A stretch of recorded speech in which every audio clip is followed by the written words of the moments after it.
Hello. ஒன்றும் இல்லை, சும்மா ரஹ்மான் சார் மாதிரி ஒரு பெப்புக்காக ஒரு சவுண்டு கொடுத்தேன். ஃபோனில் இந்த மாதிரி நீங்கள் பேசாதீங்க, பில்லு நிறைய வரும்.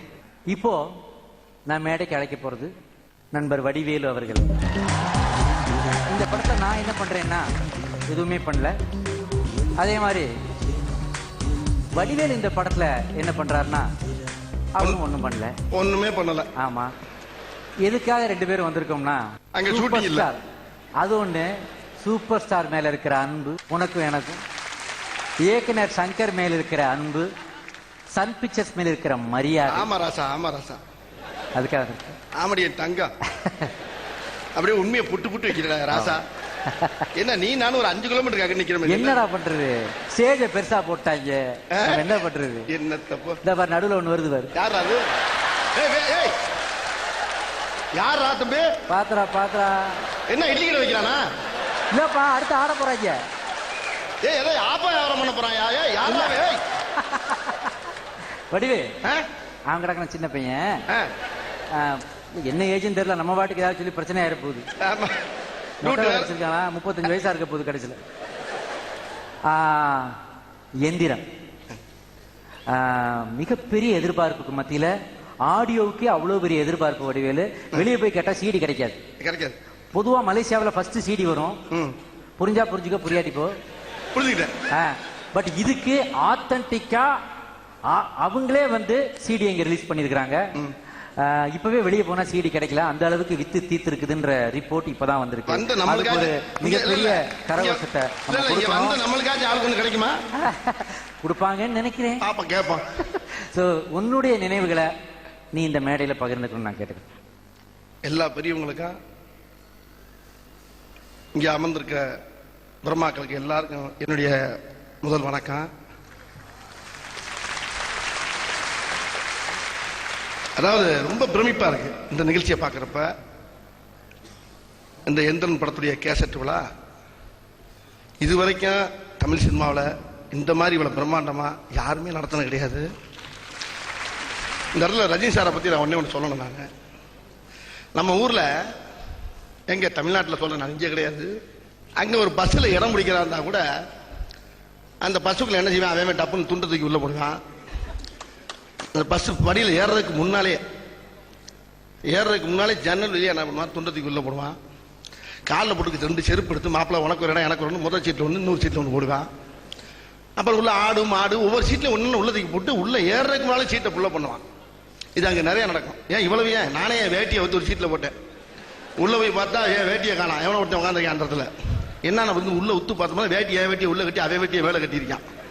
ஏய் நான் இடம் போட்டிருக்கேன், நீ இடம் இருந்து உட்காந்துருக்கேன், விடியா வந்தாச்சு, நீ முந்தல் நான் விடுறது, உன் வேட்டி என் வேட்டி ஒரே கலர் வந்து உட்காந்துட்டேன்ட்டான். இப்படி ஒரு இடம் பிடிக்கிறதுக்கு அங்கே அவ்வளவு பிரச்சனை நடக்கும். எதுக்கு சொல்ல வரேன்னா, சூப்பர் ஸ்டார் ரஜினிகாந்த்ங்கிறவரு இந்த 2 வருஷமா தமிழ் திரையுலகில் 2 வருஷமா என் சீட்டு இந்த இருக்கு, யாராச்சும் எடுத்துக்க. சூப்பர் ஸ்டாருங்கிற அந்த திரையுலகங்கிற இந்த பஸ்ல தன்னுடைய சீட் அப்படியே விட்டுட்டு 2 வருஷமா யாரோ எவரோ மாதிரி ஒரு பிரம்மாண்டமான எந்திரங்கிற ஒரு படத்தை பண்ணியிருக்காரு.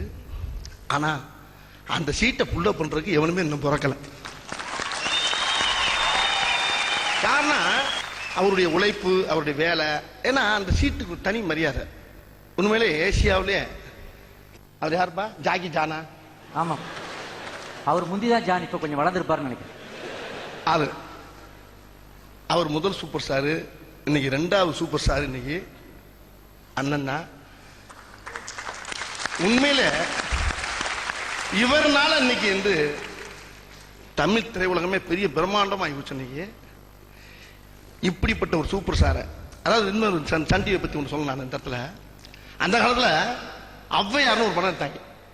அதுல ஆயிரக்கணக்கான ஆணையை வச்சு படம் ஷூட் பண்ணியிருக்கான். ஒரு ஆணைக்கு தீனி போடுறதுக்கு வேட்டி எடுத்துக்கும், லட்சக்கணக்கான ஆணையா. ஆனா இது பூரா டைனோசர் பூரா இங்க உட்காந்துருக்கு. யாரு, ரஜினி சாரு, சங்கர் சாரு, ஐஸ்வர்யா ராய், இவங்களை வச்சு ஒரு படம் எடுக்கிறதுனா சாதாரண விஷயமா? நம்ம ஊர்ல சூப்பர் ஸ்டாரை வச்சு இதுக்கு முன்னால சந்திரமணி ஒரு படம் எடுத்தாங்க, ஒரு 60 நாள் 70 நாள், அதே ஒரு பிரம்மாண்டமாங்க. ஆனா 2 வருஷம் இவ்வளவு பெரிய பிரம்மாக்களை வச்சு 2 வருஷம் ஒரு படம் எந்திரன் எடுக்கணும்னா அது சன் பிக்சர் ஒண்ணுனாலதான் முடியுங்கிறது நான் அடிச்சு சொல்லுவேன் நான். ஏன்னா தமிழ் சினிமாவுக்கு கிடைச்ச சன் பிக்சர் ஒரு பெரிய வரப்பிரசாதம், ஒரு பொக்கிஷம். இதுக்கு இந்த இடத்துல அண்ணன் கலாநிதி மாறனுக்கு நான் லட்சக்கணக்கான செல் அடிக்கணும். எங்க தமிழ் திரையுலகத்துக்கு கிடைத்த ஒரு பெரிய பொக்கிஷம். எத்தனையோ தயாரிப்பாளரை காப்பாற்றுறாங்க, எத்தனையோ பேரை தூக்கி விடுறாங்க. ஆனா முதலாக தயாரிச்ச முதல் படம் எந்திரன், சன் பிக்சர். பெரிய விஷயம் என்னன்னா, அந்த சன்னு வெளியே வர்றப்ப எந்த நட்சத்திரமும் தெரியாது.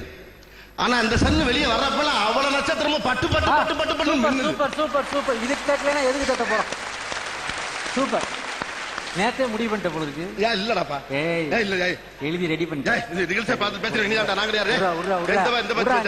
நல்லா தெரியும். கூட பக்கத்துல அவர் எழுதி கொடுத்துருக்காரு. 4 நாளைக்கு மேலே வந்து ரிகல்சல் பார்த்திருக்காங்க. அந்த மாதிரி ஒரு அருமையான ஒரு நிகழ்ச்சியில கலந்து நான் வந்து எனக்குள்ள சொல்லிக்கிறேன். நான் ஒரு 25 வருஷத்துல நடிக்கிறதுக்கு டிஸ்கஸ் பண்ணிக்கிறேன். அண்ணன் கூட பேசாரா, இங்கிட்டு கூப்பிடுறாங்கடா, அங்கிட்டு வாங்க. இது ஒரு பாசை, இங்கிட்டு ஒரு பாசை. அப்படி இருக்கும்போது அண்ணன் கலாநிதிமாரனுடைய அன்பு கட்டளின் பேரில் அவருடைய போர்வால் சாட்சி அண்ணன் அவர்கள் நீங்க இந்த நிகழ்ச்சிக்கு வரணும்னாரு. அடுத்த செகண்டே இப்படிப்பட்ட ஒரு பிரம்மாண்ட நிகழ்ச்சியில கலந்ததுக்கு நான் ஓடோடி வந்திருக்கேன். நான் இந்த விழாவில் கலந்துக்கிட்டு ரொம்ப சந்தோஷமா இருக்கு, மகிழ்ச்சியா இருக்கு. இந்த கேசட் விழாவை இரண்டாவது இன்னொரு விஷயம் என்னன்னா, ஆஸ்கார் அவார்டை வந்து சாக்கு முட்டையில் அள்ளிட்டு வந்து நம்ம தமிழை வந்து நான் சாதாரண ஏஆர் ரஹ்மான் மூட்டை முட்டையா எத்தனை அவார்டு அவன் அதை பெருசா பேசிக்கிட்ட ஆஸ்கார் அவார்டை அம்மானு போய் அப்படியே 2 கையில மேற்கொண்டு 4 சாக்கில் கட்டி கொண்டாந்து பெரிய உலகத்தில் இருக்க தமிழ் பூரா தளர்ந்து நடக்கிற அளவுக்கு ஒரு பிரம்மாண்டத்தை உண்டு பண்ண ஒரு ஏஆர் ரஹ்மானுடைய இந்த கேசட் விழாவில் கலந்துட்டு ரொம்ப பெருமையா இருக்கு. இந்த படம் இப்பயே 500 நாள் ஓடின மாதிரி இருக்கு.